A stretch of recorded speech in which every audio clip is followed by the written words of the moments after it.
From draining buckets and dishing dimes to head-to-head matchups, this is how De'Aaron Fox compares to Donovan Mitchell.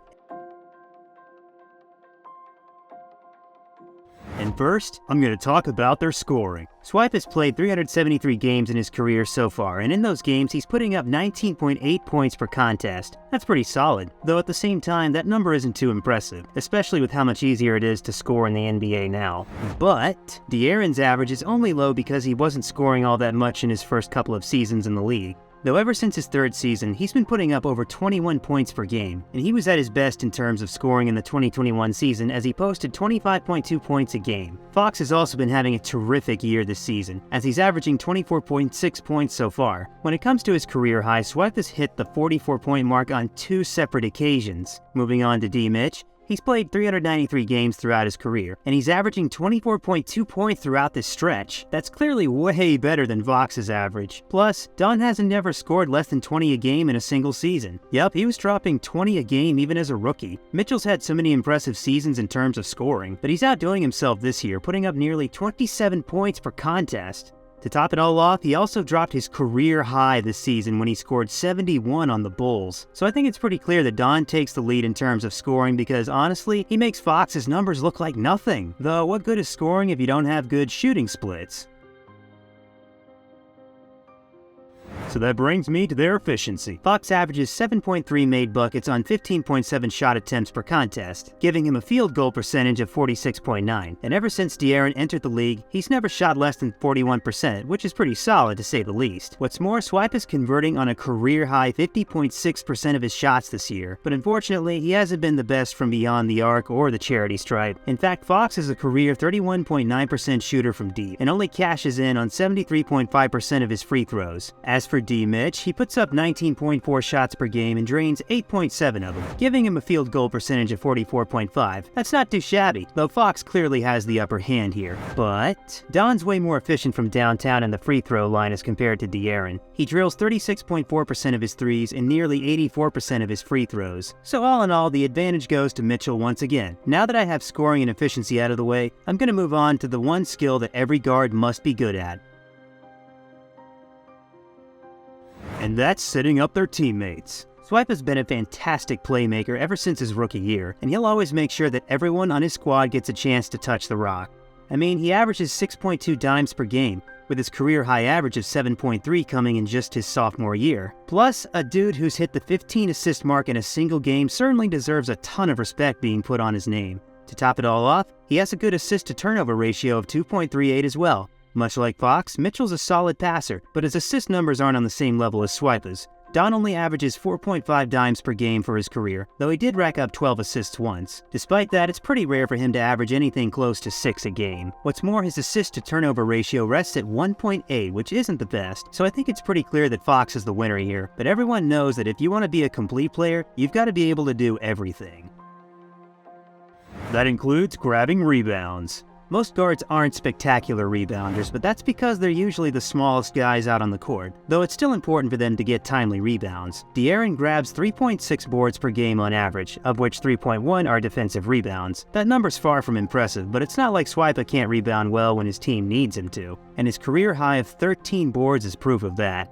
Moving on to Donovan. His rebounding averages are also pretty mediocre as he comes in with 4.1 boards per game, which includes 0.8 offensive rebounds. Much like Fox, he's capable of going for 10 plus as his career high rests at 12. This one's pretty close, so I'll have to call it a tie. Though as important as scoring, passing, and rebounding are, there's another attribute that's also super valuable.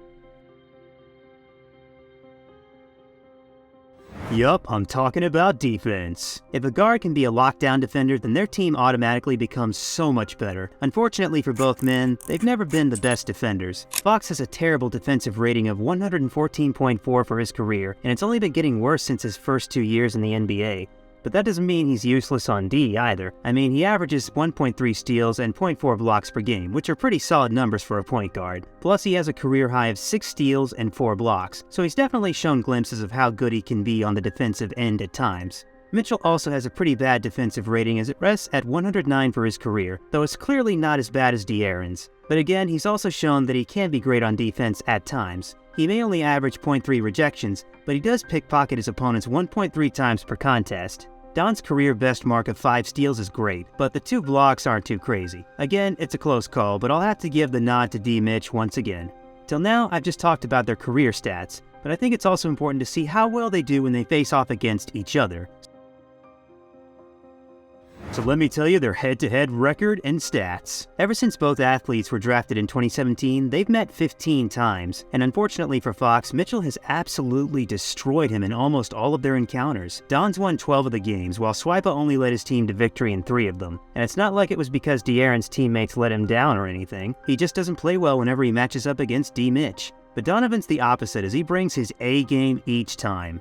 After all, Mitchell averages 28.4 points, 3.9 boards, and 4.1 assists on fantastic efficiency when he faces Fox. De'Aaron, on the other hand, only averages 17 points, 2.9 rebounds, and 6.1 assists against Mitchell. And of course, his shooting splits are pretty bad as well. There's no room for debate here. When it comes to their head-to-head matchups, Donovan takes the W easily because he dominates De'Aaron each time. But that doesn't take away from the fact that De'Aaron's just as promising as Mitchell. Though with all this talk about who's better between them, there's an important question that needs to be answered. Who's more likely to win the MVP award first? The 2023 season's seen both athletes play some of the best basketball of their life, and most importantly, they're both leading their squads to W's consistently. Thanks to Fox's vital contributions this year, the Kings are 3rd in their super-stacked Western Conference with a record of 32-24. He honestly deserves so much more credit than he gets because right now he's not even in the MVP race. Even Donovan's doing a great job of leading the Cavs from the front as they're 4th in the East with a record of 37-22.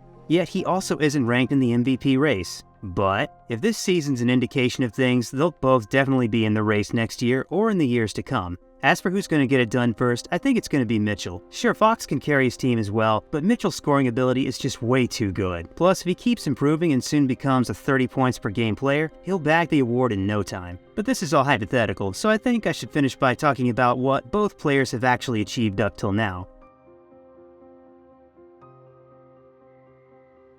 That way I can tell you who's the more accomplished player so far. Even though Swipe is a great player, he doesn't have many achievements in the NBA. In fact, his lone all-star selection from this season's the only thing on his resume. Mitchell, on the other hand, has been selected for 4 all-star games, made it to the NBA All-Rookie First Team in 2018, and even won the Slam Dunk contest that year too. Plus, he literally just had the highest scoring game in the NBA since Kobe's 81-point masterpiece back in 2006. What's more, he's never missed the playoffs ever since he was drafted. While Fox has yet to make a single appearance, it's clear as day that Mitchell's achieved far more, but I'm sure De'Aaron's looking to change that as time goes on. So, keeping everything in mind, Don's obviously the much better player than Fox as of now. That's it for this video. See you in the next one.